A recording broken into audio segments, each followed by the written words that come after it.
করে নিজের স্বার্থ লাভের জন্য, নিজের ধন সম্পদ লাভের জন্য, প্রাকৃতিক সম্পদ লাভের জন্য নানান দেবদেবীর পূজা করে থাকেন এবং সেই দেবদেবীরা অতি সহজে সন্তুষ্ট হয়ে তাদেরকে ঈপ্সিত ফল প্রদান করেন। এবার এখানে বলছেন সতয়া শ্রদ্ধয়া যুক্তস্যারাধনমীয়তে লভতে চ ততঃ কামান ময়ৈব বিহিতান হিতান। অর্থাৎ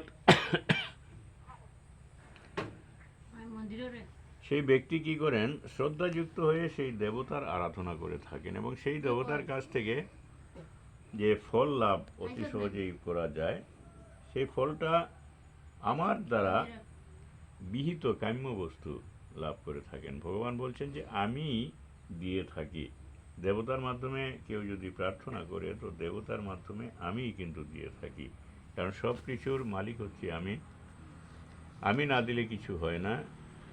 এবং দেবতার মাধ্যমে যারা তা কিছু পায়, বলছেন যে আমার ওই দ্বারা বিহিত কাম্য বস্তু লাভ করে থাকেন। অন্তবন্তু ফলম দেশম তদ্ভবৈত্যল্পমেধসাম দেবান দেবযন্ত্র যান্তি মদ্ভক্তা যান্তি মামপি।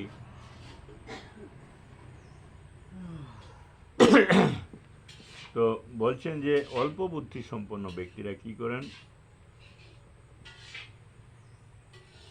দেবতাদের আরাধনা করে থাকেন। দেবতাদের আরাধনা করে বিশেষ করে স্বর্গ লাভের উদ্দেশ্যে মানুষ পূজা অর্চনা করে থাকে। তো বলছেন অল্প মেধসাম অর্থাৎ অল্প মেধা সম্পন্ন, অল্প জ্ঞান সম্পন্ন ব্যক্তি কি করেন, দেবতাদের পূজা আরাধনা করে থাকেন সুখ শান্তি, স্বর্গীয় সুখ শান্তির জন্য। তাই বলছেন দেবান দেবজ যান্তি মদ্ভক্তা যান্তি মামপি। যারা দেবতাদের পূজা করে থাকে, আরাধনা করে থাকে, তারা দেবলোক প্রাপ্ত হয়। আর দেবান দেবজ যান্তি মদ্ভক্তা যান্তি মামপি, এবং আমার যারা ভক্ত তারা আমাকে প্রাপ্ত করে থাকে। এবার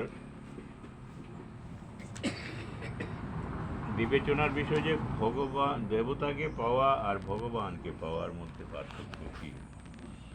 দেবতা